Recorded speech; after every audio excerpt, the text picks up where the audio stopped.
பூமியின் மிக அரிய விலங்குகளின் வாழ்க்கையை நாங்கள் ஆராய்ந்து காண்கிறோம். இந்த அற்புதமான உயிரினங்கள் அழிவின் விளிம்பில் உள்ளன. அவற்றின் கதைகள் நம் இயற்கையின் பிரம்மாண்டத்தின் மிக பக்கத்தை காட்டுகின்றன. இந்த அரிய அற்புதங்களைச் சேர்ந்து ஆராய்ந்து பார்க்கலாம். வக்விட்டா கிஃப் ஆஃப் கலிபோர்னியாவின் கடலில் காணப்படும் சிறிய ஒருவித டால்பின் உலகின் மிக ஆபத்திலுள்ள கடல் நாய். வெறும் 20க்கு குறைவானவை மட்டுமே இருந்தாலும் அவற்றின் உயிர்வாழ்வு மிக மோசமான நிலையில் உள்ளது. வக்விட்டா அதன் அடையாளமான முகச்சாயல்களுக்காகவும் அறியப்படுகிறது. இது சிரிப்பை ஒத்திருக்கும். ஜாவான் காண்டாமிருகத்தை சந்தியுங்கள். பூமியின் மிக அரிய பெரிய விலங்குகளில் ஒன்று. இந்த தனிமையான மிருகங்கள் இந்தோனேசியாவின் மழைக்காடுகளில் வாழ்கின்றன. வெறும் 60க்கு குறைவானவை மட்டுமே உள்ளது.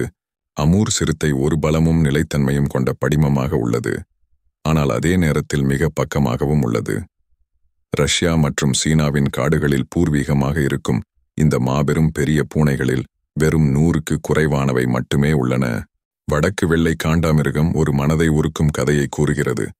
வெறும் 2 பெண் காண்டாமிருகங்கள் மட்டுமே உள்ளதால் இந்த துணை இனமில்லை என்றே கூறலாம். அவற்றின் வாரிசுகள் தற்போது உயர் நவீன உற்பத்தி தொழில்நுட்பங்களில் மட்டுமே பிழைக்கின்றன. யாங்ஸி பேரழிவு ஆமை பழமையான காலங்களில் இருந்து வந்த ஒரு உருவகமாகும்.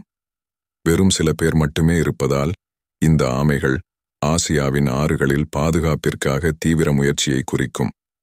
அவற்றின் உயிர்வாழ்வு நேரத்திற்கெதிரான ஓட்டமாக உள்ளது.